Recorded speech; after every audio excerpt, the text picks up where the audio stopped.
Hello दोस्तों, आप देख रहे हैं मेरा चैनल क्लैश विद आकाश। आज की इस वीडियो में मैं एक बुक को करने वाला हूं अनबॉक्स। इस बुक का नाम है WHY, नाम पूरा नहीं पता। यहाँ पे इसका सब दिया गया है। अब उसकी अनबॉक्सिंग हम लोग करते हैं। तो सबसे पहले मैं यहाँ पन्नी फाड़ता हूँ इसकी। और ये बुक एकदम देखने में एकदम मस्त लगती है और इसके क्वेश्चन भी बड़े अमेजिंग होते हैं। अब मैं इसको खोल के दिखाता हूँ। आप देख सकते हैं कितनी सॉफ्ट और स्मूथ लग रही होगी आपको देखने में भी। और अगर इस पर कुछ गिर जाए, पानी आनी या चाय कॉफ़ी, तो ये वो भी झेल लेता है।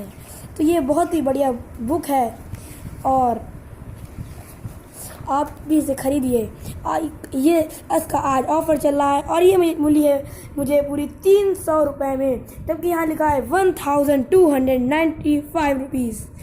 और ये इसका दाम कम से कम 800 रुपये हो जाएगा जब तक ये पूरे सही से लॉन्च होएगी। और यहाँ पे आप देख सकते हैं कितने अमेजिंग क्वेश्चन हैं इसमें। Why is the sky blue? किसी को पता है स्काई ब्लू क्यों होता है? आपको ज़रूर पता होगा। Why do I look the way I look? Why do I have? इसमें सबका पार्ट्स के नाम लिखे रहेंगे।